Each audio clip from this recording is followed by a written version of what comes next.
For months, the Trump administration's use of a centuries-old statute to justify swift deportations has ignited fierce debate in legal circles and drawn intense public scrutiny.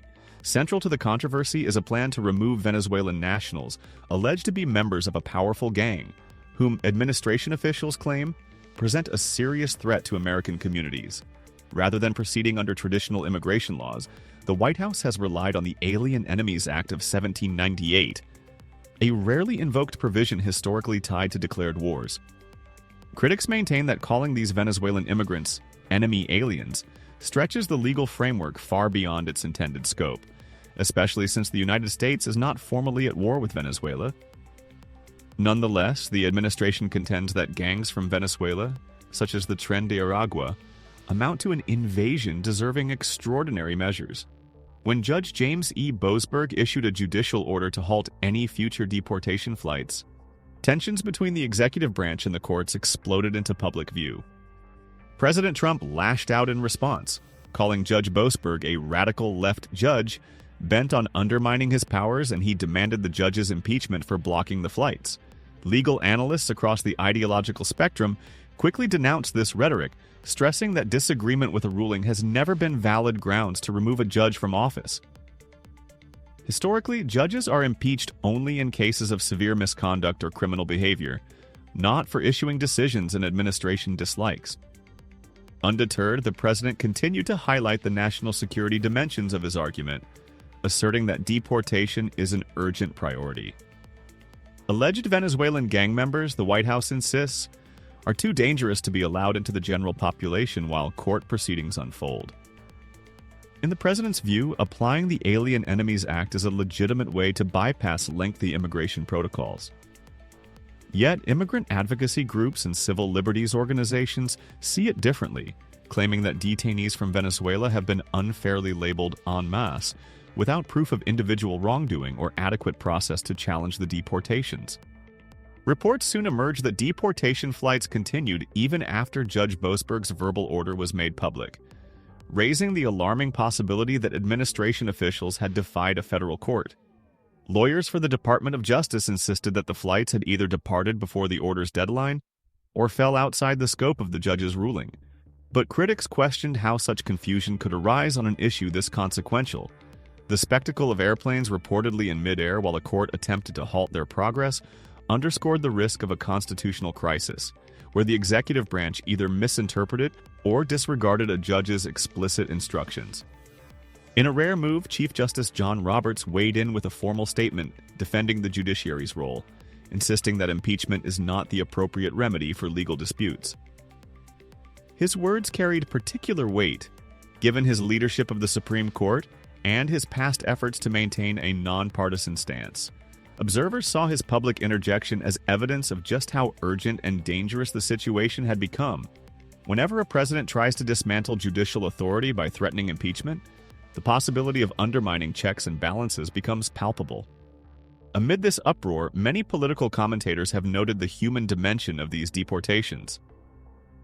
Some of the Venezuelan nationals claim they fled persecution or economic collapse, hoping for asylum.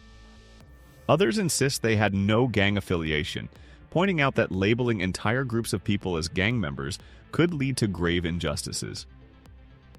Immigration attorneys argue that bypassing the normal court process deprives individuals of their chance to present evidence about their particular circumstances. Meanwhile, administration allies maintain that Venezuela's deteriorating conditions have fueled organized crime syndicates, with some individuals seeking entry into the United States to expand illicit operations. Lawmakers who support the expedited deportations say caution is warranted when dealing with those potentially connected to foreign criminal networks, and that tough measures are vital to protect American communities.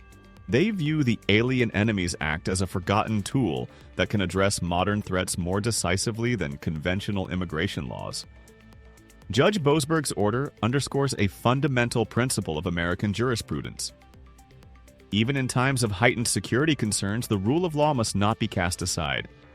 By issuing a preliminary injunction, he aimed to freeze removal so that courts could carefully consider whether the Alien Enemies Act is being lawfully applied and whether detainees' rights have been violated.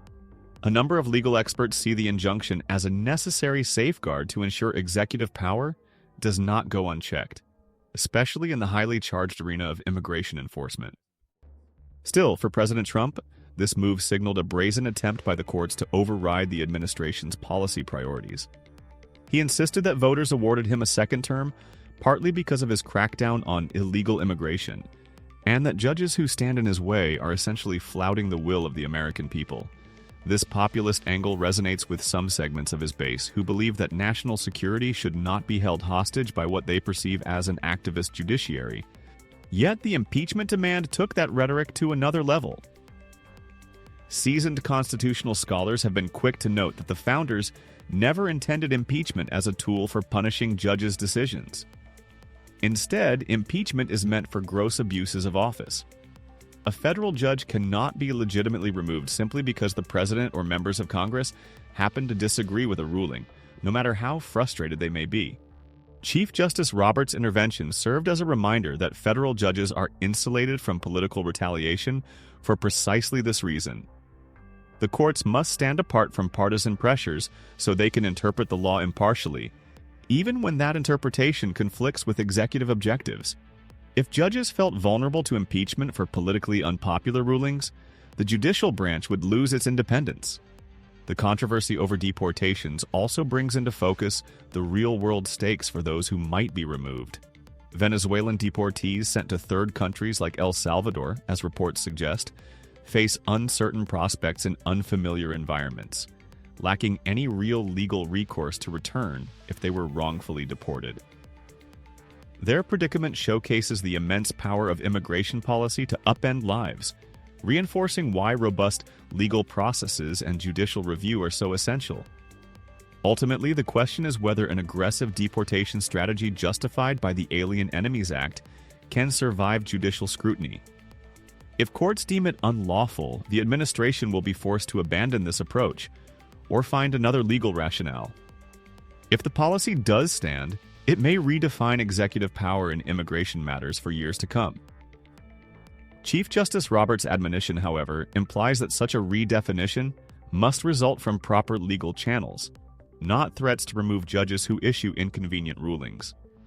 What happens next will hinge on the interplay between the judiciary's resolve and the administration's willingness to cooperate with court orders. If the president and his allies continue to press for impeachment in response to unfavorable outcomes, the notion of judicial independence could face an unprecedented test. Yet if the system works as intended, deportation policies will be reviewed on their merits, appeals will be heard in higher courts, and any final judgment will reflect the Constitution's balance of power.